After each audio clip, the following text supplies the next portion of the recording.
Start பண்ணலாமா? 8th unit 11 ஏர், 6th பார்த்தோம், இப்போ 8th. அவ்வளோதான், சீக்கிரம் முடிஞ்சிடும்னு நினைக்கிறேன் கெமிஸ்ட்ரி. ஏர்னா எதை சொல்கிறானுங்க? வளிமண்டலத்தை தான் சொல்கிறானுங்க. அட்மாஸ்பியர். அட்மாஸ்பியர்னா என்ன? பூமி மேலே கேஸ் புவியீர்ப்பு விசையினால் ஈர்க்கப்பட்டிருக்கு. கேள்வி கேட்டு கேட்டு பார்த்துட்டு போகணும், சும்மா வாசிச்சுட்டே இருக்கக்கூடாது. புக் எடுக்கிறோன்னா இதெல்லாம் அப்படின்னா என்ன? ஏர் கிடையாது, தப்பாக யூஸ் பண்ணுறான். வளிமண்டலம், அட்மாஸ்பியர். அட்மாஸ்பியர்னால் என்ன அப்படின்னு கேட்கணும். பூமி மேலே சூழ்ந்திருக்கக்கூடிய ஒரு போர்வை மாதிரி சூழ்ந்திருக்கக்கூடிய ஒரு வாயு படலம். எவ்வளோ திக்னஸ் இருக்குது? 30,000 கிலோமீட்டர் கடல் மண்டலத்திலேருந்து திக்னஸ். எதனால் ஈர்க்கப்பட்டிருக்கு பூமி மேலே? ஈர்ப்பு விசை. எதை படித்தாலும் நமக்கு அதில் என்ன ப்ளஸ்ஸு, நமக்கு என்ன மைனஸ், நெகட்டிவ். நல்ல விஷயத்தை யூஸ் பண்ணிக்கணும், கெட்ட விஷயத்துலேருந்து ஒதுங்கி இருக்கணும். அப்போ அடுத்து கேள்வி கேட்கணும். அது லேயராக எத்தனை அடுக்காக பிரிக்கிறாங்க? 5 லேயர். நம்ம வானிலை கூறுகள் நம்ம எந்த லேயரோட நேரடியாக தொடர்பில் இருக்கும்? அடி அடுக்கு. அதோட திக்னஸ்ஸு சராசரியாக 13 கிலோமீட்டர். சரியா? ரைட், அது வரைக்கும் தெரியும். இங்கே இந்த பாடத்தில் என்ன இருக்குதுன்னு பார்ப்போம். இயைபு. அடுத்தது என்னென்ன கேஸ்லாம் கலந்துருக்கு? நைட்ரஜன். அவர் தான் அதிகமாக இருக்கார். எத்தனை பர்சன்டேஜ்? 78. ஆக்சிஜன். என்ன கவின் அங்கே என்ன பண்ணிகிட்டு இருக்க? சரி, அடுத்து 3வது அதிகமானது ஆர்கான். எல்லாம் வரிசையாக இருக்கான்னு பாருங்கள்.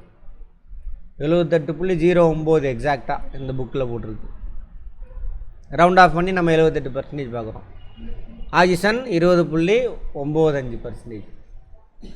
21 ரவுண்ட் ஆஃப் பண்ணி பார்க்குறோம். அது போக ஆர்கான் எவ்வளவு? 0.93%.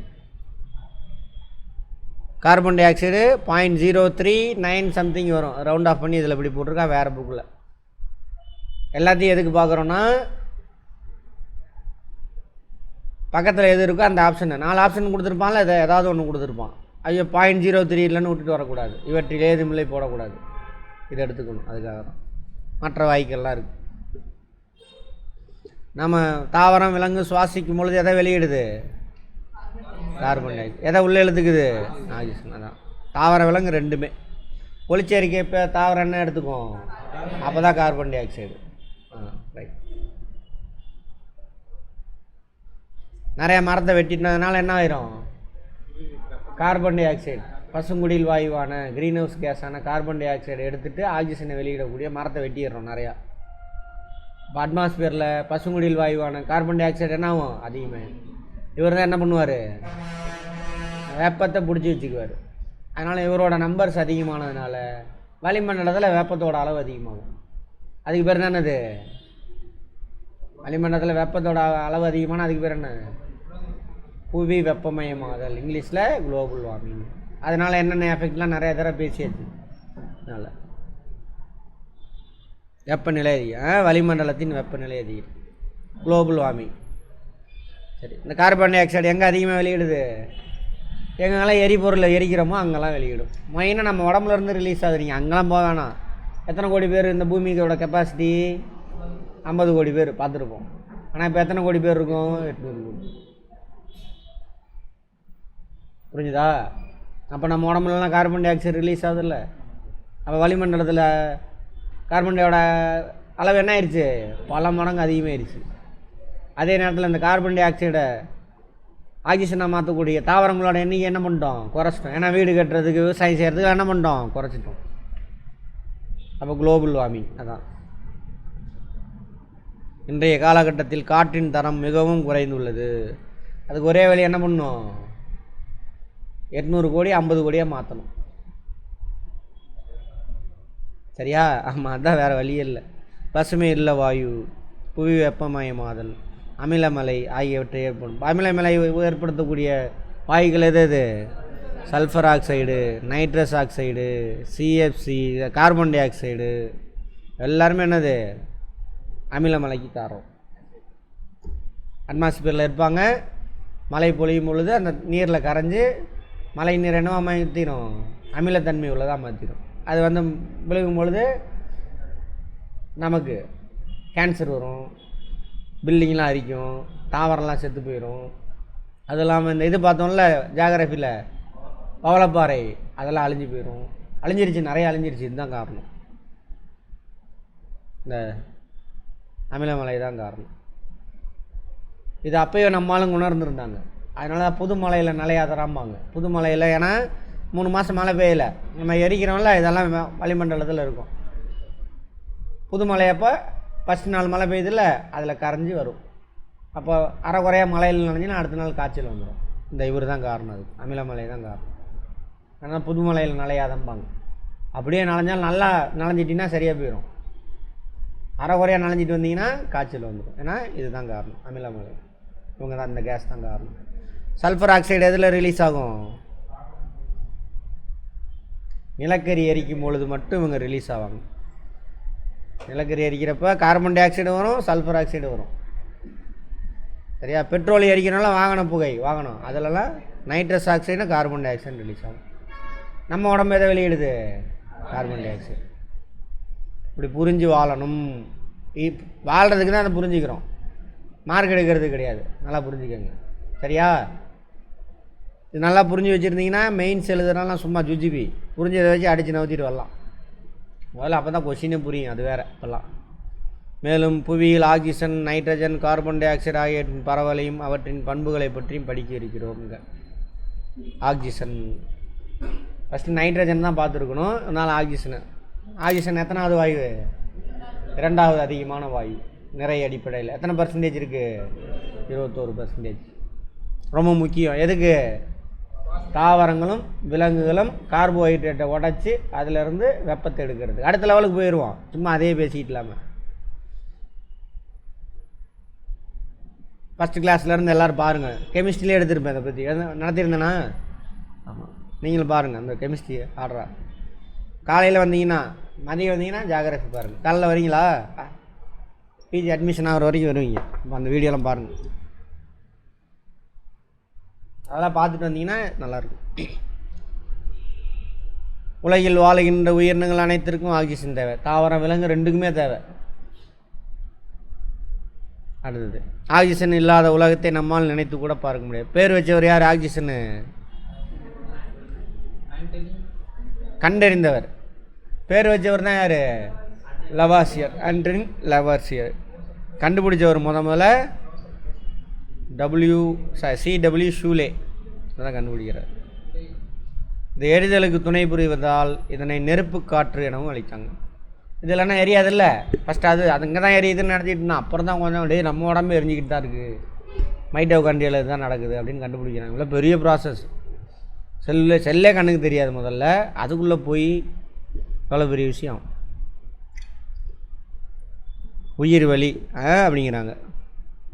பிரிட்டன் ஜோசப் பிரிஸ்ட்லி, அவரும் தனியாக கண்டுபிடிக்கிறார். பிரிஸ்ட்லி, ஷூலே 2 பேருமே ஆக்சிஜன் கண்டுபிடித்தாங்க. இது டிஎன்பிசியில் சும்மா ஃபேக்டில் கேட்பானுங்க, போலீஸு அது மாதிரி. இது லவாசியர் என்னும் அறிவியலாளர் இதற்கு ஆக்சிஜன் என பெயரிட்டார். கிரேக்க மொழியில் ஆக்சிஜன்ஸ் அமில உருவாக்கி என்று பொருள். முற்கால வேதியியலாளர்கள் அமிலம் தயாரிக்க ஆக்சிஜன் அவசியம் என கருதியதால் அந்த மாதிரி பேர் வச்சு. அது ஒரு விஷயம் இல்லை, அதை விட்டுருக்கு. ஆக்சிஜன் பரவல் அதிக அளவில் கிடைக்கக்கூடிய வாயுக்கள் ஆக்சிஜனும் ஒன்று. எத்தனாவது இடத்துல இருக்குது? 2வது இடத்துல. ஹைட்ரஜன் ஆக்சிஜன் சேர்ந்தால் தான் என்ன கிடைக்கும்? நீர் மூலக்கூறு. நீரின்றி அமையாத உலகு. நீர் இல்லைனாலும் உயிரினம் இல்லை.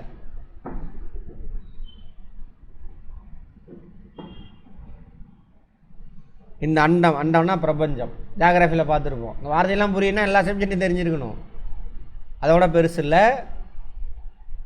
ஃபஸ்ட்டு அதிகமான கேஸ் என்னவாக இருக்கும்? பொருள், மெட்டீரியல், ஆட்டம், ஹைட்ரஜன். 2வது அதிகமானது என்னவாக இருக்கும்? ஹீலியம். 3வது அதிகமான வாயு எதுவாமா? ஆக்சிஜன் அப்படின்றாங்க. இந்த பிரபஞ்சத்திலே சொல்கிறாங்க ஆக்சிஜன், தனிமம். பிரபஞ்சம் என்னது? கோடிக்கணக்கான அண்டங்கள் சேர்ந்தது. அதில் ஒரு சின்ன அண்டம் தான் எது? பால்வெளி அண்டம். அதில் ஒரே ஒரு கோடிக்கணக்கான நட்சத்திரம் சேர்ந்தது தான் பால்வெளி அண்டம். அதில் ஒரே ஒரு சின்ன நட்சத்திரம் தான் எது? நம்ம சூரியன். அதுலேருந்து பிரிஞ்சு வந்த ஒரு சின்ன தூசு அதுதான் இது நம்ம பூமி. அதில் ஒரு சின்ன தூசுனா யார்? நம்ம. அப்போ பிரபஞ்சத்தோடு கம்பேர் பண்ணால் நம்மளாம் யார்? தூசு கூட கிடையாது, தெரியாது. அதுதான் இந்த ஆட்டம் போட்டுக்கிட்டுருவோம். சரி. ஆக்சிஜன் ஆனது தனித்த நிலையிலும் இருக்கும், இணைந்த நிலையும் கிடைக்கும். தனித்த நிலையில் ஆக்சிஜன் கிடைக்குமா? எப்படி? O2 O3 ஓவாலாம் கிடைக்காது எங்கேயுமே, வெறும் ஆட்டமாக இருக்காது. ஏன்? வேலன்சி செல்லில் எத்தனை எலக்ட்ரான் இருக்குது? 2. 6 எலக்ட்ரான் இருக்குது, 2 தேவைப்படும். கேள்வி முடிஞ்சு போச்சு, அவ்வளோதான். கெமிஸ்ட்ரி ஒன்றுமே கிடையாது, டுபாக்கூர் சும்மா பயமுறுத்தி விட்டானுங்க, மனப்பாடம் பண்ணி பயமுறுத்தி விட்டானுங்க. ஏன் வார்த்தையை மனப்பாடம் பண்ணும்போது அவன் அறிவாளின்னு ஆக்கிட்டானுங்க. வார்த்தையை மனப்பாடம் பண்ணுறதுக்கு பேர் அறிவாளி இல்லை. இந்த கான்செப்ட்லாம் புரிஞ்சுக்கிறோம்ல, அதான் அறிவாளி. எல்லாத்துக்குமே அறிவாளி தான். ஆனால் வார்த்தையை மனப்பாடம் பண்ணி கெடுத்து விட்டானுங்க. உங்கள் அறிவெல்லாம் மழுங்கடிச்சிட்டானுங்க. மாறுவோம்.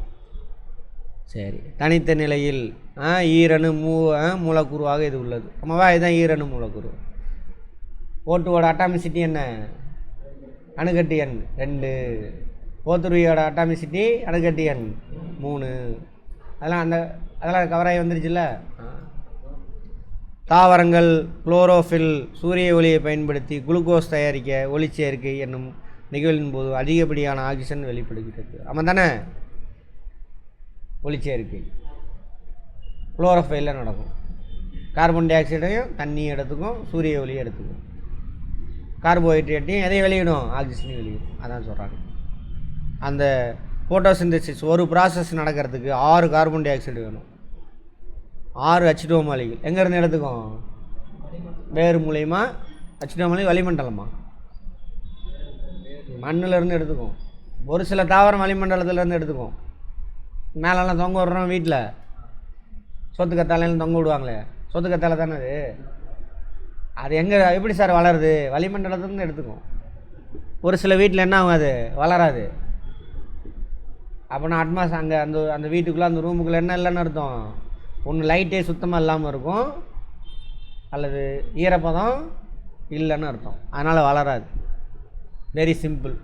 கேட்டால் அந்த வீட்டில் பீடை பிடிச்சிருச்சுன்னுவானுங்க. பீடையும் பிடிக்கல, காடையும் பிடிக்கல, உதவிங்க. அங்கே தண்ணி ஈரப்பதம் கம்மியாக இருக்குது, அதனால் வளரல. உடனே அதுக்கு ஒரு ஐயரை கூப்பிட்டு வந்து மந்திரம் ஓதுவானுங்க. அதெல்லாம் சும்மா ஏமாத்துவதில்லை. அடுத்தது அவர் மந்திரம் ஓதி கடவுள்கிட்ட பேசி வாங்குறதா என்ன பண்ணலாம்? ஒரே எல்லாம் ஃபுல்லாக அவருக்கே மந்திரம் ஓதி எல்லா செல்வத்தையும் அவரே சேர்த்திக்கலாம்ல. உங்கள்கிட்ட வந்து எதுக்கு வாங்கிட்டு போகணும்? யோசிச்சு பாருங்களேன். அடுத்தது சேர்ந்து சூரியனிலிருந்து பெறப்படும் ஆற்றல், சூரிய ஆற்றல் எங்கே நடக்குது? இது குளோரோஃபைலில் ஆனால் ஒரு கார்போஹைட்ரேட் பிடிச்சாகும். இதுதான் குளுக்கோஸ்ன்னு சொல்கிறது, கார்போஹைட்ரேட். உயிர்கள் எல்லாத்துக்கும் அடிப்படை உணவே இதுதான். பல டைம் பேசிகிட்டு இருக்கோம். இதில் இருந்தால் எது ஃபார்ம் ஆகும்? ஸ்டார்ச், மாவு சத்து. அரிசியில் இருக்குல்ல, அது கோதுமையில் இருக்கிறது இதெல்லாம். அடுத்து இதில் இருந்தால் என்ன ஃபார்ம் ஆகும்? ஃபேட்டு, சுக்ரோஸ், சர்க்கரை. இது எல்லாமே ஆற்றல் கொடுக்கும். அப்புறம் புரோட்டீனே இதில் இருந்தால் ஃபார்ம் ஆகும். அப்புறம் விட்டமின். இந்த 5 பேர் தான் யார்? Organic compound. Right. Plus H2O molecule 6. இதை நோட் பண்ணிக்கோங்க. இணைந்த நிலையில் ஆக்சிஜனானது பூமியின் மேலோட்டில் சிலிக்கேட் ஆகும். பார்த்தோமா? மேலோட்டில் லித்தோஸ்பியரில் சிலிக்கேட் ஆகும், உலோக ஆக்சைடுகளாகவும் உள்ளது. ஏட்டுன்னு வந்தாவே அங்கே ஆக்சிஜன் இருக்குன்னு அர்த்தம். உலோக ஆக்சைடு. பூமியில் மேற்பரப்பில் உள்ள நீரில் ஆக்சிஜன் உள்ளது. ஆக்சிஜன்லாம் தண்ணி கிடையாது. வளிமண்டலத்தில் மேலடுக்கில் ஆக்சிஜன் ஓசோன் எனப்படும் மூவணு மூலக்கூறாக உள்ளது அப்படின்னு சொல்லிட்டாங்க. புவியோட்டினில் இங்கே பாருங்கள், பிரபஞ்சத்தில் 3வது அதிகமான தனிமம் இது ஆக்சிஜன். பிரபஞ்சம் அப்படின்னா என்ன? இது புவி மேலோடு. பூமியை முட்டை மாதிரி எடுத்துக்கிட்டோம்னா அந்த வெள்ளை ஓடு இருக்குல்ல, அதில் எத்தனாவது இடத்துல இருக்கார் பாருங்க. அதில் அவர் தான் எவ்வளோ இருக்கார்? நம்பர் 1ல் இருக்கார். கன்ஃபியூஷனே வரக்கூடாது. புவி மேலோட்டில் ஆக்சிஜன் தான் அதிகம். சரியா? அடுத்தது சிலிக்கான், அலுமினியம். அதான் சியால். ஆக்சிஜனை தவிர புவி மேலோட்டில் என்ன அதிகமாக இருக்குது? சிலிக்காவும் அலுமினியம். ஆனால் புவி மேலோட்டுக்கு இன்னொரு பேர் என்னது? சியால் பாறைகள். ஜாகிரபியில் பார்ப்போம். அது ஆக்சிஜன் அவங்க 2 பேர். அப்புறம் இரும்புலாம் 3வது 4வது தான் இருக்கார். அப்புறம் கால்சியம், சோடியம், பொட்டாசியம், மெக்னீசியம். இவங்களாம் தான் என்னது? நம்ம உடம்பு ஆனது இவங்களால தான். இந்த ஆட்டம்ஸ், இந்த மாலிகுல், இந்த எலிமெண்ட் தான். ஆமாவா? 5 + 6 இருக்கும். 6 முக்கியமான எலிமெண்ட்டா? 99%. 1% மிச்சம் 5 இவங்க தான் இருப்பாங்க. ஏன் நம்ம உடம்பு எங்கேருந்து உருவானுச்சு? இவங்கெல்லாம் சேர்ந்து தான் நம்ம உடம்பு. இப்போ நம்ம சாப்பாட்டில் இவங்களாம் இருக்கணும். இயற்பியல் பண்பு, ஆக்சிஜனுடைய இயற்பியல்னா என்ன அர்த்தம்? வேதி பண்புனா யார் கூட சேருவாங்க? இயற்பியல் பண்புனாக்கா என்ன நிலையில் இருக்கும்? சரியா? இதுலையாவது கரையுமா கரையாதா? ஆவியாகுமா ஆகாதா? அந்த மாதிரி கேரக்டர்லாம். வாசனை இருக்கா இல்லையா? அதெல்லாம் இயற்பியல் பண்பு. இப்போ யார் கூட சேருவாங்க? எலக்ட்ரான் ஆர்பிட்டை ஒட்டி வேறு பொருளாக மாறும். அப்படி பார்த்தா தான் என்னது? வேதி பண்பு. கெமிக்கல் கேரக்டர், இது ஃபிசிக்கல் கேரக்டர். ஆக்சிஜன் நிறமற்ற, மனமற்ற, சுவையற்ற வாயு. நிறமும் மனமும் சுவை. நிறம், மனம், சுவை நிறைந்தது. என்னது? அதான் டீ தூளா? அதெல்லாம் எதுவுமே இல்லை. இது நிறம், மனம், சுவை இல்லை. வெப்பம் மின்சாரத்தை எளிதில் கடத்தாது. வெப்பத்தையும் கடத்தாது, மின்சாரத்தையும் கடத்தாது. அதனால தான் இவர் வெப்பத்தை பிடிச்சி வைக்க மாட்டார். அதனால அவர் என்ன கேஸு? நான் க்ரீன் ஹவுஸ் கேஸ். பசுங்குடில் வாயு அல்ல. இதுவும் பசுங்குடில் வாயு அல்ல. நைட்ரஜனும் பசுங்குடில் வாயு அல்ல. அப்படி இருந்துச்சுன்னா என்ன ஆகும்? வளிமண்டலத்தில் வெப்பம் அதிகமாக வெறும் 0.03% தான் இருக்கார் கார்பன் டை ஆக்சைடு. அவங்க தண்ணி கொஞ்சம், அவங்களாம் 1% தான். மற்றவங்க எல்லாருமே இருக்குது. அந்த க்ரீன் ஹவுஸ் கேஸ் 1%க்குள்ளே தான் இருக்குது. அப்போவே இவ்வளோ ஹீட்டாக இருக்குது. ஆக்சிஜனும் நைட்ரஜனும் ஃபுல்லாக பசுங்குடில் வாயுவாக இருந்தால் என்ன ஆகும்? வெப்பத்தை பிடிக்கக்கூடிய கெப்பாசிட்டி. உயிரினம் ஃபார்ம் ஆகிருக்காது பூமியில். சரியா? ரைட். ஆக்சிஜன் குளிர்ந்த நீரில் உடனடியாக கரையும். குளிர்ந்த நீரில் காற்றை விட கனமானது. காற்றுனா அட்மாஸ்பியர், என்டையர் எல்லாம் சேர்ந்தது, கனமானது. அதனால தான் தரையை ஒட்டி நிறையா இருக்கும். தரையை ஒட்டி பூமியோட தரை இருக்குல்ல, தரையை ஒட்டி தான் ஆக்சிஜன் இருக்கும். மேலே போக போக போனால் ஆக்சிஜனோட அளவு குறையும். அதனால தான் மேலே மலை பிரதேசங்களுக்கு ஃப்ளைட்டில், ராக்கெட்டில் போகிறவங்களாம் எக்ஸ்ட்ரா என்ன பண்ணணும்? சிலிண்டரில் ஆக்சிஜன் எடுத்துகிட்டு போகணும். அதனால் காற்றை விட, காற்று மீன்ஸ் என்டையர் அட்மாஸ்பியர், வளிமண்டலம் எல்லாம் சேர்ந்த கலவை இருக்குல்ல, அது.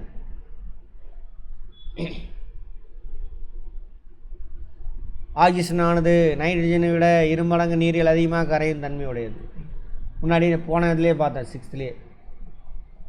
ஒருவேளை ஆக்சிஜனோட நைட்ரஜன் அதிகமாக தண்ணியில் கரையிற மாதிரி இருந்தாக்கா தண்ணி முழுவதும் யார் போயிடுவாங்க? நைட்ரஜன் இருக்கும். அப்போ தண்ணியில் உயிரினம் இருக்க முடியுமா? இருக்காது. நைட்ரஜன் கரைதிறனை ஆக்சிஜனும் கொண்டிருந்தால் கடல், ஆறு, ஏரி போன்ற நீர்நிலையில் வாழும் உயிரினங்களுக்கு உயிர் வாழ்தல் மிகவும் கடினமாக இருக்கும். இருக்காது, அங்கே உயிரே இருக்காது.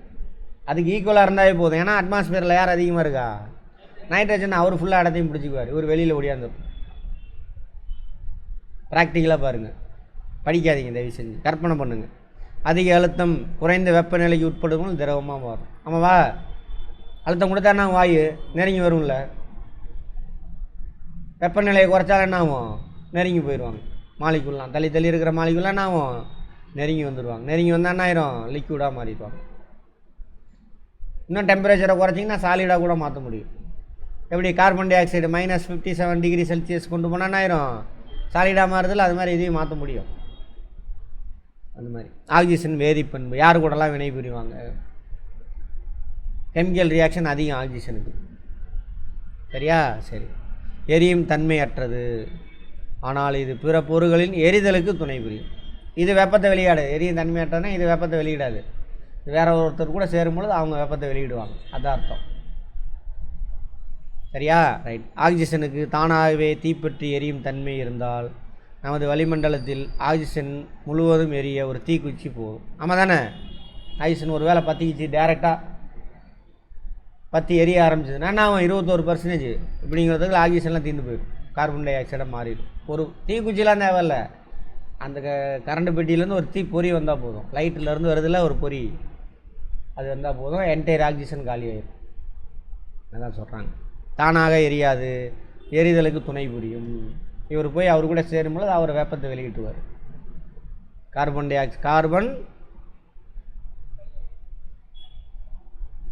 இப்போ கார்போஹைட்ரேட் எடுத்துக்குவோம், CHOவா ப்ளஸ்ஸு O2. இதில் உள்ள கார்பன் இங்கே வரும்பொழுது இதில் இருந்தால் என்ன ஆகும், ஹீட்டு வெளியிடப்படும். ஹீட்டு வெளியாதல் தான் என்னது, எரிதல். அப்போ இதில் உள்ள ஹீட்டு வெளியாகிறதுக்கு யார் உதவுறா, ஆக்சிஜன் உதவுறா. உலோகங்களுடன் வினைபுரியுமா, வினைபுரியும் தாராளமாக. இதெல்லாம் ரொம்பலாம் மனப்பாடம் பண்ணோம்னா ஜஸ்ட்டு சோடியம், பொட்டாசியம், இரும்பு தெரியல. இரும்பு கூட நல்லாவே வினைபுரிவார். அலுமினியம் எல்லாத்துக்கூடையும் வினைபுரிவார். உலோக ஆக்சைடு, இப்போ இரும்பு ஆக்சைடு, அலுமினியம் ஆக்சைடு. அலுமினியமே ரொம்ப நாள் அப்படியே வச்சுருந்தீங்கன்னா, ஆனால் ரொம்ப மெதுவாக நடக்கும். அலுமினியத்துக்கு கூட கலர் அப்படியே மங்கும், ரொம்ப நாள் ஆகணும். ஆனால் அலுமினியம் கலர் மங்கிறது காரணம் ஆக்சிஜன் கூட வினை தான். சரி, கேட்பாங்க உலோகங்களுடன் ஆக்சிஜன் வினை புரிஞ்சால் என்ன சார் கிடைக்குதுன்னு கேட்பாங்க. அதோட ஆக்சைடுகள் கிடைக்கும், உலோக ஆக்சைடு. சோடியம் உலோகமா இல்லையா, சோடியம் ஆக்சைடு. இந்த ஸ்டேட்மெண்ட்டில் கேட்பாங்க, கேட்டிருக்காங்க, அதனால தான் நடத்துகிறேன். ஆக்சிஜன் உலோகத்துடன் வினைபுரியுமா, வினைபுரியும். அதேமாதிரி என்ன தன்மை உடையது, காரத்தன்மை உள்ளது, பேஸ். காரத்தை பற்றி பார்ப்போம். எது, ஆக்சிஜன். வினைத்திறன் மாறுபடும். இரும்பு கூட சூப்பராக டக்குன்னு வினை புரிஞ்சிருவாங்க. அலுமினியத்துக்கு கூட லேட் ஆகும், ரொம்ப நாள் ஆகும். அதனால தான் ரொம்ப நாள் அலுமினியம் அப்படியே இருக்கும். இரும்பு உடனே பெயிண்ட் அடிக்காம வச்சா என்ன ஆயிரும், 10 நாளில் துரு பிடிச்சிடும். ஆக்சிஜன் கூட சேர்ந்து ஆனால் பயங்கரமான லவ்வர்ஸ் அவங்க 2 பேரும். அந்த மாதிரி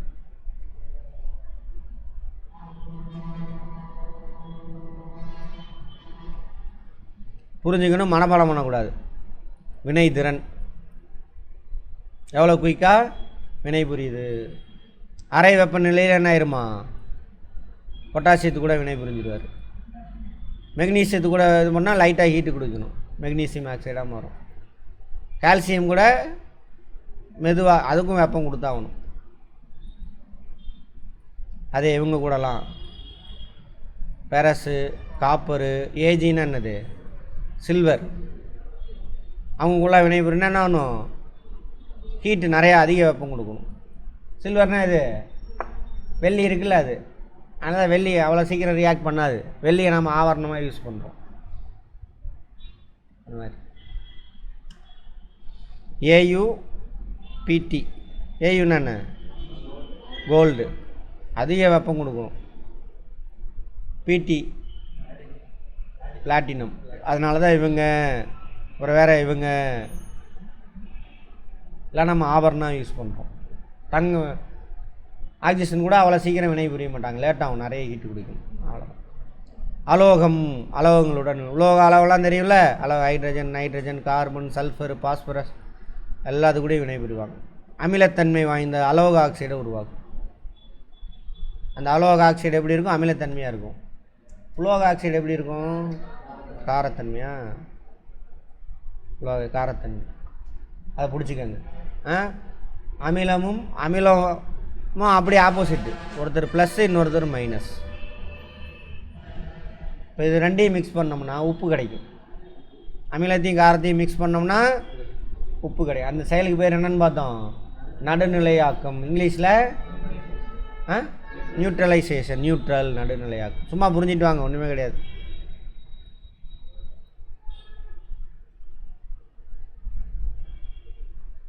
அலோக ஆக்சைடு, அலோக ஆக்சைடு என்ன தன்மை, இதை வச்சு நாங்கள் வச்சுக்கோங்க, இதை வச்சா பொருள். கார்பன் டை ஆக்சைடு, கார்பன் அலோகம், கார்பன் டை ஆக்சைடு அமிலத்தன்மை உள்ளதானே கார்பன் டை ஆக்சைடு.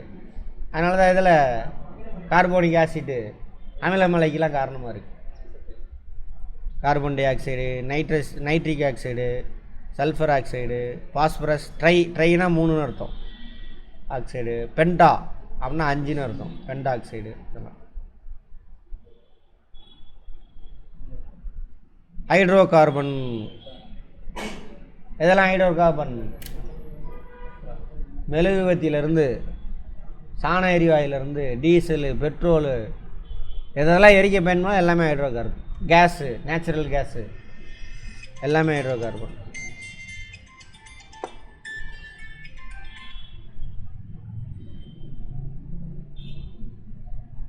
அது பேசுங்கண்ணா. ஹைட்ரோ கார்பன்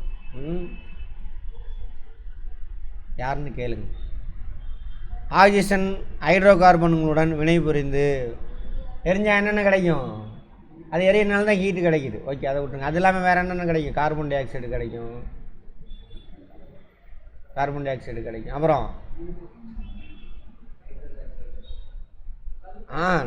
அதெல்லாம் வராது. Carbon di oxide plus H2O molecule கிடைக்க வாய்ப்பு. அப்புறம் plus heat.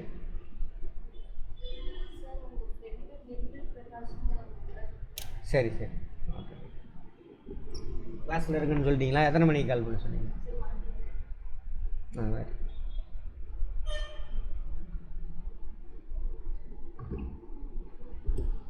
Carbon di oxide நீராவி கட்டாயம் கொடுக்கும். Carbon di oxide H2O molecule. எடுத்துக்காக மரம், பெட்ரோல், டீசல். மரமும் ஹைட்ரோ கார்பன் தான். மரம் தான் நிலக்கரியாக கிடைக்கும். அதுவும் ஹைட்ரோ கார்பன் தான். ஹைட்ரஜன் இருக்கும், கார்பன் இருக்கும். Hydro carbon. அதனால தான் ஹைட்ரோ கார்பன். தேவைப்பட்டால் ஒரு சில இடத்துல ஆக்சிஜன் இருக்கும். டீசலு, சமையல் எரிவாயு எல்லாமே என்னது? Hydro carbon. கார்போஹைட்ரேட்டு என்னது? ஹைட்ரோ கார்பன் தான். ஃபேட் என்னது? ஹைட்ரோ கார்பன் தான். ஃபேட்டு தான் நமக்கு என்னவா கிடைக்குது? ஃபாசிலில் பெட்ரோலியமாக கிடைக்கும். சரியா? நார்ச்சத்து, சாரி நார்ச்சத்துன்றேன், மாவுச்சத்து அதெல்லாம் நமக்கு என்னவா கிடைக்கும்? மண்ணுக்குள்ளே. நிலக்கரி மரத்தில் இருக்கிறது, ஸ்டார்ச்சு. ஆக்சிஜனுடன் எரியும் பொழுது ஹைட்ரோ கார்பன். எதாக இருந்தாலும் சரி, ஆக்சிஜன் எல்லாம் கார்போஹைட்ரேட்னால உருவானது. ஹைட்ரோ கார்பன் எல்லாமே கார்போஹைட்ரேட்னால உருவானது. ஆக்சிஜன் இல்லாமல் இருக்கும், ஆனால் கார்பன் ஹைட்ரஜன் இருக்கும். கார்பன் டை ஆக்சைடு நீராவி வெப்ப ஆற்றல் வெளியிடும். அதிகப்படியான வெப்ப ஆற்றல் என்னவா மாதிரி நமக்கு தெரியும்? லைட்டாக மாதிரி தெரியும். அவ்வளோதான். மனப்பாடம் பண்ணும். அதை துருப்பிடித்தல், அதுவும் என்னது? எரிதல் செயல் தான். மெதுவாக எரிதல் செயல் நம்ம செல்லுக்குள்ளே நடக்குதில்ல, அதே தான். காற்று ஈரப்பதத்தின் முன்னிலையில். காற்றுனா யார்? ஓட்டு. இந்த இடத்துல அதான் இடத்துக்கு தகுந்த மாதிரி மாற்றிக்கணும். O2 நீரேற்றிய ஆக்சைடாக மாறுது. அதான் நீரேற்றிய ஆக்சைடு. இது துரு. இதான் துரு. எக்ஸன் போட்டிருக்காங்களா? எத்தனை H2O மாலிகுல் வேணாலும் அதில் ஃபார்ம் ஆகிடும். அதில் போய் ஒட்டிக்கும். ஓகே, அந்த புள்ளி வச்சு அது தனியாகவே இருக்கும். ஹீட்டு கொடுத்தீங்கன்னா அது தனியாக ஓடி போயிடும். எது? இந்த தண்ணி ஓடி போயிடும். இது மட்டும் 2 பேரும் அவங்க ஒன்றா இருப்பாங்க. F2O3. இது எத்தனை வேணாலும் இருக்கலாம். ஒரு H2O மாலிகுல், 2 H2O, 10, 100 கூட இருக்கலாம். பாருங்க, வேறுபட்ட நீர் மூலக்கூறுகளின் எண்ணிக்கை. ஆக்சிஜனின் பயன்கள். உலோகங்களை வெட்டவும் இணைக்கவும் பயன்படும் ஆக்சி அசிட்டிலின் உருளைகளில் இது பயன்படுகிறது. ஒரு சிலிண்டர் இருக்கும், கேஸ் லைட் வச்சு பற்ற வச்சு இந்த வெல்டிங் பண்ணுற இடத்துல அல்லது உலோகங்களை வெட்டுற இடத்துலலாம் ஒரு கலர்ஃபுல்லாக ஒரு லைட்டு, கண்ணுக்கு கூட தெரியாது அந்த லைட்டு, அதை வெட்டுறதுக்கும் ஒட்ட வைக்கிறதுக்கு அதை யூஸ் பண்ணுவாங்க. உயரமான சிலிண்டர் இருக்கும். அதில் இருக்கக்கூடிய கேஸ் என்னது? ஆக்சி அசிட்டிலின் அப்படின்ற கேஸ். எக்கில் உள்ள கார்பன் மாசை நீக்க பயன்படுதாம். இரும்பு எக்கு இருக்கு இல்லையா, ஸ்டெயின்லெஸ் ஸ்டீலு, அதில் கார்பனை நீக்கிறதுக்கு பயன்படுத்துகிறாங்க. விலங்குகள், தாவரங்கள் சுவாசத்திற்கு உதவாது. கரெக்டாக? இதை தான் ஃபஸ்ட்டு போட்டிருக்கணும். அதை கொண்டு வந்து இங்கிட்டுருக்காங்க. ராக்கெட்டில் எரிபொருளோட இதையும் வச்சு அனுப்புவாங்க. ஏன்னா மேலே போக என்ன இருக்காது? ஆக்சிஜன் இருக்காது. எரிதலுக்கு இவர் தான் துணை புரிவார். ஆழ்கடையில் மூழ்குபவர், மலை ஏறுபவர், அங்கே என்னவாக இருக்கும்? ஆக்சிஜன் கம்மியாக இருக்கும். நோயாளிகளுக்கு செயற்கை சுவாசத்தில் அந்த சிலிண்டரில் இருக்கும் ஆக்சி அசிட்டிலின் கேஸ்.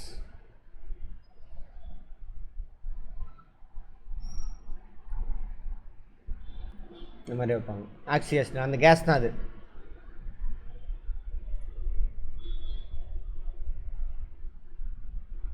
நான் இங்கேயே வச்சுட்டானே.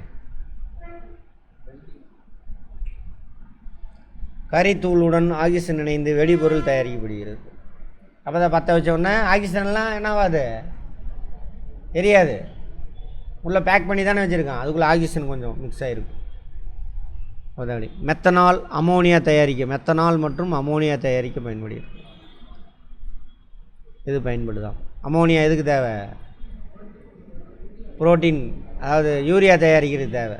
அது மெத்தனால். மெத்தனால் எது? ஆல்கஹால், அது தயாரிக்கிறது.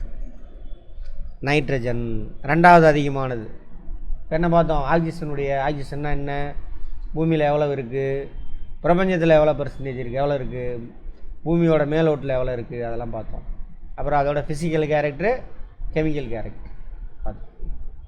நைட்ரஜன் மிகவும் முக்கியமான தனிமங்கள் ஒன்று. ஏன்? அந்த டிஎன்ஏ குரோமோசோம் இருக்குல்ல, அது ஃபார்ம் ஆகுன்னா இவர் தான் முக்கியம். குரோமோசோம் ஃபார்ம் ஆனால் தான் யார் வருவா? உயிரினம் உருவாகும். அதான் அங்கே போட்டிருக்கான். தாவரங்கள் விலங்குகள் வளர்றதில் என்ன அர்த்தம்? செல்லோட நம்பர் இன்க்ரீஸ் ஆகணும். செல்லோட நம்பர் இன்க்ரீஸ் ஆகும்னா ஃபஸ்ட்டு அதோட டிஎன்ஏ ஆர்என்ஏ குரோமோசோம் ஃபார்ம் ஆகணும். அது ஃபார்ம் ஆனால் தான் செல் உருவாகும். அது மாதிரி அனைத்து உயிரினங்களிலும் நைட்ரஜன் உள்ளது. அம்மா தாவர விலங்கு எல்லாத்துலேயுமே. அனைத்து உயிரினங்கள் கட்டமைப்பு பொருளான புரோட்டீன் மற்றும் நியூக்ளிக் அமிலங்களின் முக்கிய தனிமமாக நைட்ரஜன். நியூக்ளிக் அமிலம்னா என்னது? டிஎன்ஏ. டிஎன்ஏயோட ஃபுல் ஃபார்ம் என்னது? டிஆக்சி டிஎன்ஏ நியூக்ளிக் ஆசிட் அமிலம், அதான் நியூக்ளிக் அமிலம். 72 ஸ்வீடன். இது எத்தனை தடவை சொல்லி சார்பில் ஷூலே நைட்ரஜனை பிரித்து எடுக்கப்பட்டு அவர் தான் பிரிச்சிருக்கிறாரு. சரி, நான் நைட்டரை உருவாக்குகிறேன் என்று பொருள்படும் நைட்ரஜன் என்ற வார்த்தையானது நைட்ரோன், ஜூன் ஆகிய கிரேக்க வார்த்தையில், அதெல்லாம் தேவையில்ல, விட்டுருங்க. நைட்டர்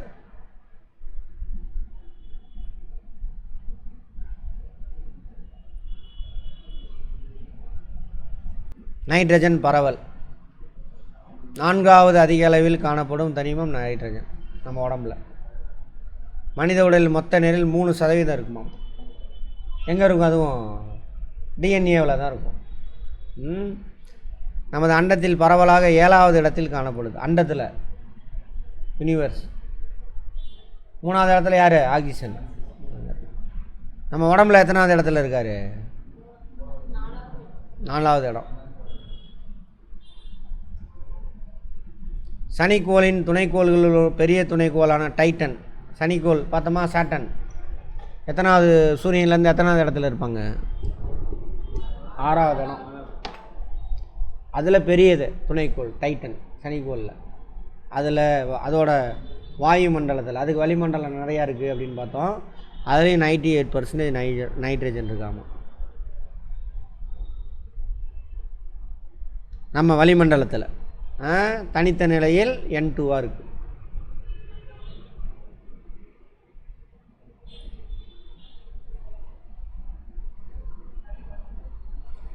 நிலக்கரி எரிக்கும் பொழுது வெளியாகும் வாயுக்களில் நைட்ரஜன் உள்ளது. நிலக்கரி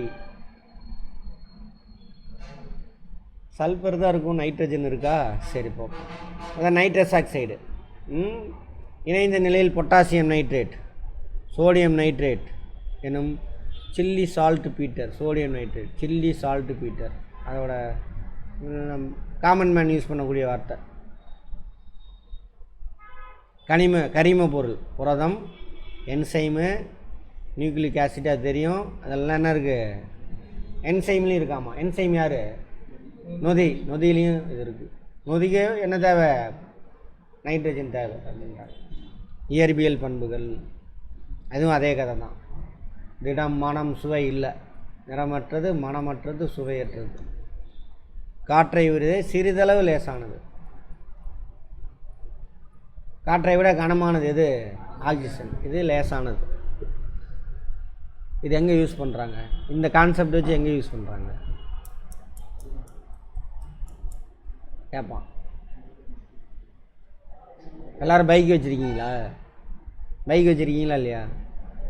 அங்கே போனீங்கன்னா என்ன கேட்பான்? சார் நைட்ரஜன் கேஸ் வேணுமா, சாதா கேஸ் வேணுமா கேட்பானா? இப்போல்லாம் பெட்ரோல் பங்கில் நைட்ரஜன் கேஸ் தான் பிடிக்கிறாங்க. ஏன்? அட்மாஸ்பியர் கேஸோட இது லேசானது. அப்போ என்ன, கொஞ்சம் வண்டியை தூக்கி கொடுக்கும், மைலேஜ் அதிகமாக வரும். அதுக்கு தான். ஓகேவா? இதோட லேசானது எது? ஹீலியம், ஹைட்ரஜன்லாம். பட் அது நமக்கு இங்கே அட்மாஸ்பியரில் ரொம்ப கம்மியாக தான் இருக்குது. அதனால் இதை யூஸ் பண்ணுறாங்க. எதை? Nitrogen gas. யூபிஎஸ்சி கொஸ்டின் இதை தான். ஏன்னு கேட்டானா அது யூபிஎஸ்சி குரூப் பண்ணணும், அவ்வளோதான். இப்போ டிஎன்பிசிலே அப்படி ஆகி போச்சு எல்லாம். புரிஞ்சு வச்சுக்கல. அதனால தான் அங்கே யூஸ் பண்ணுறான். ஏன் யூஸ் பண்ணுறான்னு கேட்பேன். நீங்கள் பயன்படுத்த வாங்கின எங்களுக்கு காற்றடைக்கும் பொழுது நைட்ரஜன் வாயுவை பயன்படுத்துகின்றனர் ஏன் அப்படின்னு கேட்பான். காற்றோட கொஞ்சம் லேசானது. சரி, நைட்ரஜனோட லேசானது எது? ஹீலியம். அதை ஏன் பயன்படுத்தலைன்னு கேட்பான். அது போதுமான அளவு கிடைக்கல. அந்த மெஷின் என்ன பண்ணும்? எங்கள் அட்மாஸ்பியரில் என்ன அதுக்கு அதிகமாக நைட்ரஜன் தான் இருக்குது. அப்போ ஈஸியாக அதுலேருந்து உறிஞ்சிக்கும். மற்றதெல்லாம் துரைச்சி விட்டு அதை மட்டும் உறிஞ்சி நமக்கு அதில் அடைச்சி விட்டு. சரியா? புரியுதா? நீரில் சிறிதளவே கரையும். அதனால தான் நீரில் உயிர்னா இருக்குது. அடுத்தது, மிக குறைந்த வெப்பநிலையில் நைட்ரஜன் திரவமாக மாறுமா? கம்மியான வெப்பநிலையில் பார்ப்பதுக்கு தண்ணி மாதிரியே இருக்கும். ஆக்சிஜன் என்ன பண்ணணும்? அதிக அழுத்தம் கொடுத்தா இதுவாகும். டெம்பரேச்சரை குறைச்சோம்னா இது கொஞ்சம் லைட்டாக டெம்பரேச்சர் கம்மி பண்ணால் நைட்ரஜன் கேஸ் நைட்ரஜன் லிக்விடு கிடைக்கும். பார்க்குறதுக்கு தண்ணி மாதிரியே இருக்கும். H2O மாலிக்யூல் மாதிரியே இருக்கும். உறையும் பொழுது வெண்மையான திண்மமாக மாறுது. எது மாதிரி? ஐஸ் கட்டி மாதிரியும் கார்பன் டை ஆக்சைடு பார்த்தோம்ல, ட்ரை ஐஸ், அது மாதிரி. ஆக்சிஜனை போலவே நைட்ரஜனும் லிட்மனஸ் உடன் நடுநிலைத்தன்மையுடைய. ஆக்சிஜன் நாங்கள் சொல்லலை. நடுநிலைத்தன்மையெலாம் ஆசிடும் இல்லை, பேஸும் இல்லை, அமிலமும் இல்லை, காரமும் இல்லை அப்படின்னு இருக்கும். சார் அங்கே ஆக்சிஜன் பார்க்கும்பொழுது ஏதோ காரம் அமிலம்னு சொன்னோமே. உலோக ஆக்சைடாக மாறுச்சுனாக்கா அது அமிலத்தன்மை, காரத்தன்மையாக மாறிடும். அலோக ஆக்சைடாக மாறும் பொழுது அமிலத்தன்மை, கார்பன் டை ஆக்சைடு. அதை நான் போச்சு. பட் தனியாக இருக்கும் பொழுது, ஓட்டுவாக இருக்கும் பொழுது அது எப்படிப்பட்டது? நடுநிலை, அமிலமும் இல்லை, காரமும் இல்லை. நைட்ரஜனின் வேதிப்பண்புகள், வேதிவினை யார் கூடலாம் சேருவாங்க அப்படின்னு. சாதாரண சூழ்நிலை வினை புரியாது. உயர் வெப்பநிலை, அழுத்தம், வினையூக்கியின் முன்னிலையில் பிற தனிமங்களுடன் வினை புரியும். தீக்குச்சி இருக்குது, ஆக்சிஜன் இருக்குது. தீக்குச்சி இங்கே தானே இருக்குது, விறகு இங்கே தானே இருக்குது. ஏன் கேஸே இருக்கட்டும், பெட்ரோலே இருக்கட்டும், வளிமண்டலம் ஃபுல்லாக ஆக்சிஜன் இருக்கா? பற்றிக்குதா? அப்போ தான் என்ன பண்ணுறோம்? தீக்குச்சியை உரசணும். உரசும் பொழுது என்ன ஆகும்? அந்த சிகப்பு பாஸ்பரஸ் உராய்வு செயலேருந்து ஹீட்டு, கம்மியான ஹீட்லேயே சிவப்பு பாஸ்பரஸ் எரியும். அதிலேருந்து தீக்குச்சி எரியும். அப்போ ஹீட்டு கிடச்சிருச்சா? அப்போது வினை புரியுது. தீக்குச்சியில் என்னென்ன இருக்குது? தீக்குச்சியில் கேட்குறேன். ஆன்டிமனி,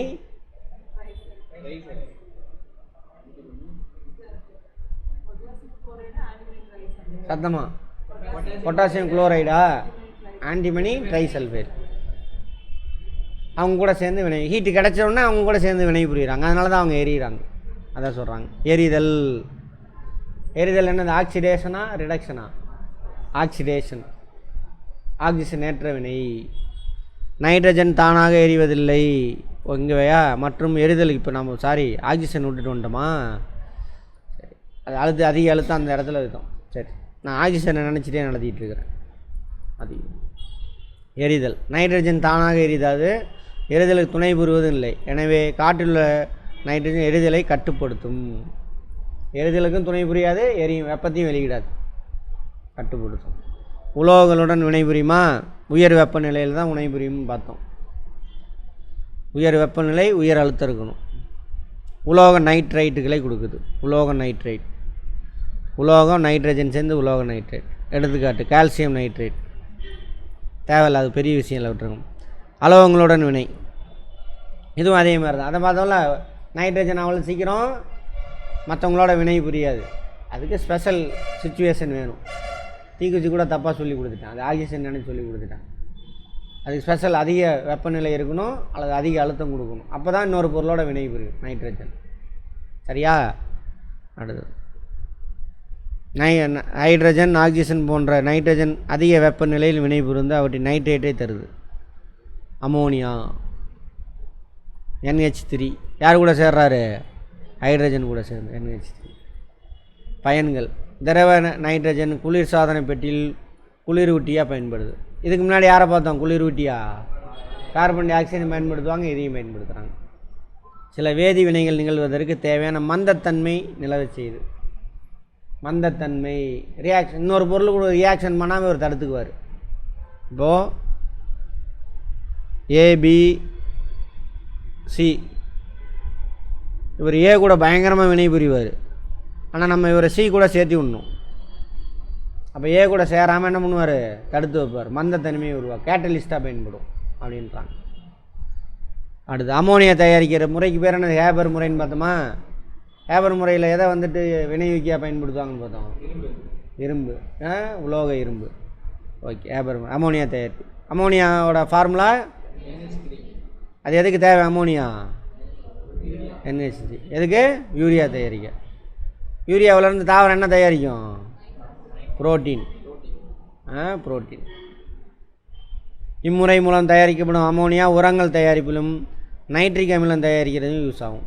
நைட்ரிக் அமிலம் எங்கேம்மா யூஸ் ஆகும்?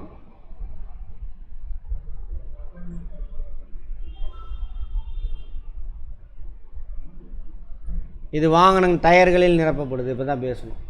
ஏன் அது வரைக்கும் ஏன் வாகனத்தோட டயரில் N2 ஃபிக்ஸ் நிரப்புகிறாங்க? காற்றோட. காற்றுனா எதெல்லாம்? காற்று மீன்ஸ் வளிமண்டலம். வளிமண்டலத்தில் எல்லா வாயும் சேர்ந்த கலமை எது? சரியா? அதுலேயே லேசானது அந்த மாதிரி. வெப்பநிலைமானியில் உள்ள பாதரசம் ஆவியாகாமல் தடுக்க பாதரசத்துக்கு மேலே வெற்றிடத்தை நிரப்பும் நைட்ரஜன் பயன்படுது. இவர் யாரு கூட வினை புரிய மாட்டாரா? அதெல்லாம் என்ன பண்ணுவாங்கன்னா, வெப்பநிலைமானி இருக்குல்ல, வெப்பநிலைமானிலேருந்து பயன்படுத்துவாங்க பாஸ்பரஸ் மெர்க்குரி, பாதரசம் இருக்கும். இங்கே தான் இருக்கும் பாதரசம். அதுவும் கீழே குமிழில் மட்டும்தான் வச்சுருப்பாங்க. நம்ம வாயில் வச்சோன்னா தான் நம்ம பாஸ்பரஸ் அந்த பாதரசம் மேலே அப்படியே ரைஸ் ஆகும். அப்போ இந்த இடம்லாம் எம்டியாக இருக்கா? எம்டியாக இருந்தானா வளிமண்டல அழுத்த என்ன பண்ணிடும்? அந்த கண்ணாடியை உடச்சிரும். வளிமண்டல அழுத்த கண்ணாடியை உடச்சிடும். அப்போ உள்ளே ஏதாவது கேஸ் நிரப்பணும். அப்படி அந்த வெற்றிடத்தில் எந்த கேஸ் நிரப்புகிறாங்க? நைட்ரஜன்.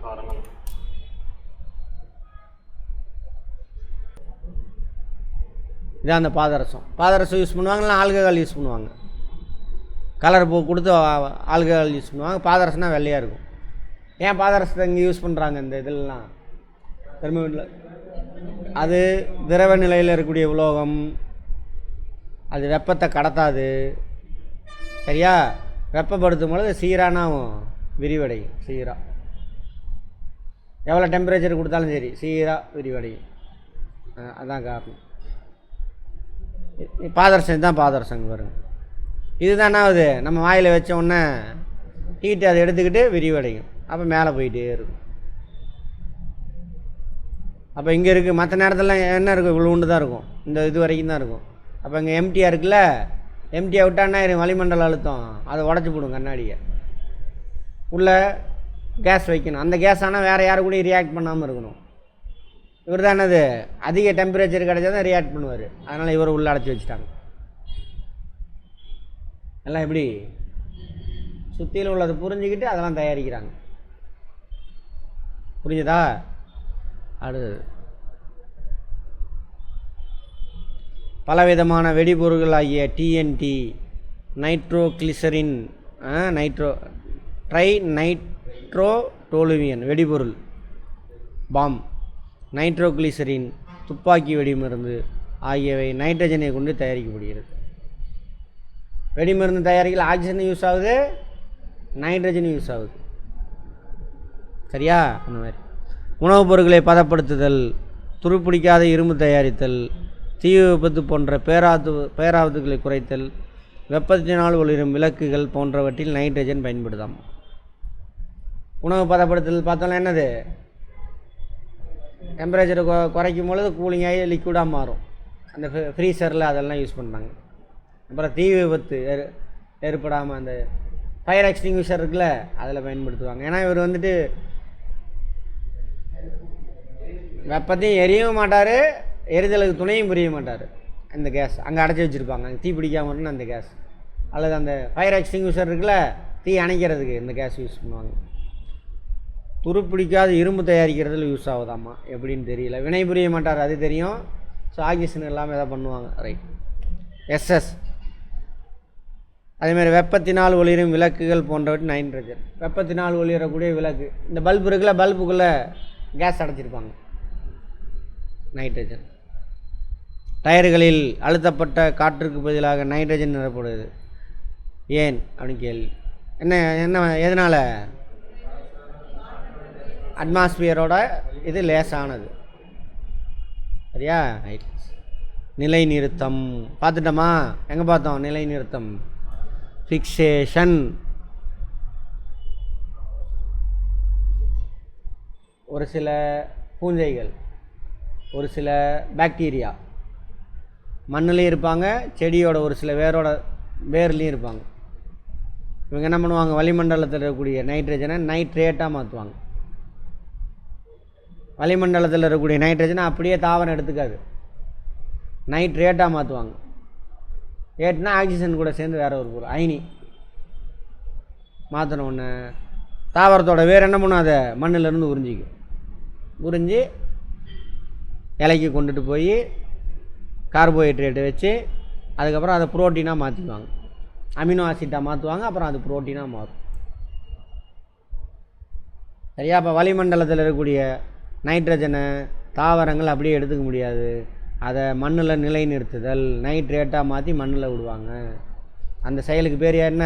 நைட்ரேட் நிலை நிறுத்தம், நைட்ரஜன் நிலை நிறுத்தம். அதை செய்கிறவங்க யார்? பாக்டீரியா. என்ன பாக்டீரியா? ரைசோபியம். இவங்கெல்லாம் இதான் பண்ணுவாங்க. அப்புறம் பூஞ்சை இல்லை, பாசி. காற்று, மண் மற்றும் உயிரினங்களின் வழியாக நைட்ரஜன் தனிம நிலையிலோ அல்லது சேர்மமாகவோ தொடர்ந்து சுழற்சியில் உள்ளது. சொன்ன இல்லையா? வளிமண்டலத்தில் மண்ணுக்கு போகும், நைட்ரேட் ஆகும், அது திரும்ப புரோட்டீனாக மாறும், தாவர கழிவாக விழுந்து திரும்ப என்ன ஆகும், நைட்ரைட்டாக மாறி திரும்ப நைட்ரஜனாக மாறி வளிமண்டலத்துக்கு போகும். அதில் தாவரம் அதை சேமித்து வச்சுருக்குல்ல, அதை பிடிங்கி திங்கக்கூடிய விலங்கு, அது உடம்புல போய் என்ன ஆகும், செல்லாக மாறும். திரும்ப அந்த செல்லு செத்ததுக்கப்புறம் அதிலேருந்து யூரியாவை வெளியேறும், திரும்பவும் அதை நைட்ரேட்டாக மாற்றுவாங்க, நைட்ரைட்டாக மாற்றுவாங்க, அப்புறம் நைட்ரஜனாக மாதிரி வளிமண்டலத்துக்கு போகும். திரும்ப வளிமண்டலத்தில் இந்த மைக்ரோப்ஸ் என்னவாக மாற்றுவாங்க, நைட்ரேட்டாக மாற்றி மண்ணில் ஃபிக்சேஷன் பண்ணுவாங்க. இப்படி சைக்கிள், நைட்ரஜன் சைக்கிள். எப்படி கார்பன் டை ஆக்சைடு ஆக்சைடு மாறி மாறி சேர்த்து விளாடுதுங்க, அது மாதிரி இருக்குது. வாட்டர், நைட்ரஜன், ஆக்சிஜன், கார்பன், இவங்களுடைய சைக்கிளில் உருவான ஒரு ஜந்து தான் எது, நம்ம உடம்பு. இந்த சைக்கிள் கட்டாச்சுன்னா செத்து போயிடும், அதாவது ஒன்று கட்டாலும் முடிஞ்சு போச்சு. அதெல்லாம் ஹீட்டும் ட்ரான்ஸ்ஃபர் ஆகும். அடுத்தது, எவ்வாறு இயற்கையில் கார்பன் சுழற்சி உள்ளதோ அதுபோலவே நைட்ரஜன் சுழற்சியும் உள்ளது. இது தாவரங்களின் முறையான வளர்ச்சிக்கு அவசியமாகிறது. நிறைய பேசியாச்சு. காற்றில் உள்ள தனிம நைட்ரஜனை N2 தாவரங்கள் நேரடியாக பயன்படுத்த இயலாது. கரெக்டா? அவற்றிற்கு நீரில் கரையும் நைட்ரஜன் சேர்மங்கள் தேவைப்படுகிறது. தண்ணியில் கரைஞ்சால் தான் அதை உறிஞ்சி மேலே இழுத்துக்கும். மினரல்ஸ்லாம் அதுதான் நீராவி போக்கு நடந்துக்கிட்டே இருக்கும். ஒன்று ஃபோட்டோசிந்தசிஸ்க்கு தண்ணி வேணும், இன்னொன்று என்னது, இந்த மினரல்ஸ்லாம் கிடைக்கணும். அதுக்கு அது உறிஞ்சிட்டு போய் மினரல்ஸ்லாம் கொடுத்துட்டு ஆவியாகி போயிட்டே இருக்கும். மினரல்ஸ் அது இவங்க எடுத்துக்குவாங்க. எனவே தங்களுக்கு நைட்ரேட்டுகளை வழங்கக்கூடிய பல்வேறு செயல்முறைகளை தாவரங்கள் சார்ந்துள்ளன. இவ்வாறு காற்றில் உள்ள நைட்ரஜனை நைட்ரஜன் சேர்மங்களாக மாற்றும் முறை நைட்ரஜன் நிலைநிறுத்தம். சேர்மம்னா என்ன அர்த்தம்? வேறு ஒரு ஆட்டம் கூட சேர்ந்து ஒரு மாலிகுலாக ஃபார்ம் ஆகும். இயற்கையிலேயே நைட்ரஜன் நிலைநிறுத்தப்படுவதோடு மட்டுமின்றி செயற்கையாக நைட்ரஜனை நிலைநிறுத்த இயலும். செயற்கையாக நிலைநிறுத்தி அதை கொண்டு வரான், அமோனியா வருது. அமோனியாவிலேருந்து யூரியா, NTPயா, NPK nitrogen, potassium, phosphorus. Nitrogen, phosphorus, potassium உரம், முக்கியமான உரம். யூரியாவுக்கு அப்புறம் அதுதான் பயன்படுத்துவாங்க அதிகமாக. ஆமாவா? Carbon di oxide. சரி, இங்கே பாருங்கள், இங்கே ஏதோ ஒரு போட்டிருக்கோம். நைட்ரஜன் நிலைநிறுத்த யார்? இயற்கையான நிலையில் லெகுமினஸ் தாவரங்கள் இருக்கு இல்லையா, லெகுமினஸ் தாவரங்களினுடைய வேரில் முடிச்சா இருக்கும். கடலக்காய் செடி பார்த்துருக்கீங்களா? கடலக்காய் மாதிரியே இருக்கும். கடலக்கான்னு பிடிக்குமா? கடலக்காய் இல்லை, அது வேரோட ஒரு கார்னர் அப்படியே குண்டாக இருக்கும். அங்கே என்ன பாக்டீரியா? ரைசோபியம் பாக்டீரியா அதில் உட்காந்துருக்கும். கூட்டு உயிரி வாழ்க்கை வாழும். அவர் தான் என்ன பண்ணுவார்? ரைசோபியம் பாக்டீரியா நைட்ரஜன் எல்லாம் எடுத்து நைட்ரேட்டாக மாற்றி அவருக்கு கொடுப்பார். யாருக்கு? அந்த செடிக்கு கொடுப்பார். ஏன் அவர் கொடுக்குறாரு? அப்போ தான் அவர் சாப்பாடு உற்பத்தி பண்ணி வேருக்கு அனுப்புவார். அதை பிடிங்கி இவர் சாப்பிட்டுக்குவார். யார்? அந்த ரைசோபியம் பாக்டீரியா. கூட்டு உயிரி வாழ்க்கை, சிம்பயோட்டிக். இவர் நைட்ரஜனை ஃபிக்சேஷனுக்கு பண்ணி கொடுப்பாரு. இவர் என்ன பண்ணுவார்? கார்போஹைட்ரேட்டு, புரோட்டீனு, மினரலு விட்டு அந்த செல்லு தானே பாக்டீரியா. அதோட செடிக்கு வேருக்கு கொடுக்குறத, வேரில் உள்ள செல்களுக்கு கொடுக்குறத இவர் எடுத்து சாப்பிட்டுட்டு, இந்த உனக்கு நான் ஹெல்ப் பண்ணுறேன், நீ எனக்கு ஹெல்ப் பண்ணு. இதுதான் வாழ்க்கையே. நீ ஒன்று அடைஞ்சால் ஒன்று கொடுத்தே ஆகணும். இயற்கை மட்டும் இல்லை, எல்லாத்துக்குமே கொடுக்கலாம். அவ்வளோதான், இங்கேயும் மாட்டிக்குவேன் போயிட்டு. அவங்க தான் லெகுமினஸ். அதை அவங்களும் செய்வாங்க அந்த வேலையை. இயற்கையாக மண்ணில் இருக்கக்கூடிய பாக்டீரியாவும் செய்வாங்க. அந்த பாக்டீரியா பேர் என்னது? அந்த பாக்டீரியா பேர் என்ன? பயாலஜியில் பார்த்துமே பாருங்கள். அப்புறம் என்னத்தை படிக்கிறீங்க எனக்கு ஒன்றும் புரியல. படிச்சுட்டே இருக்கீங்க. அப்புறம் மின்னல் கூட அது ஒரு செயற்கையாக நடக்கும்போது வாமா மின்னல் இறங்குதில்ல. மின்னல்னா என்ன அர்த்தம்? மேகம் இருக்குல்ல, மேகத்தில் இருக்கக்கூடிய எலக்ட்ரான் சலக்குன்னு பூமியில் இறங்கும். அப்பயும் வளிமண்டலத்தில் இந்த ப்ராசஸ் நடந்துடும் போல் இருக்குது. வளிமண்டலத்தில் இருக்கக்கூடிய நைட்ரஜனும் ஆக்சிஜனும் சேர்ந்து நைட்ரேட்டாக மாறி மண்ணில் இறங்கிடும். இதெல்லாம் வந்து இயற்கையானது. செயற்கையாக ஃபேக்ட்ரியில் தயாரிக்கிறான்ல, அதானது இன்ஆர்கானிக். அமோனியா மற்றும் அமோனியம் உப்புகளிலிருந்து அமோனியம் அதிலிருந்து தயாரிப்பாங்க. என்னவா? யூரியா, என்பிகே, இதெல்லாம் நைட்ரிக் அமிலம், நைட்ரேட் உப்பு இதிலேருந்து தயாரிக்கிறாங்க. Carbon di oxide,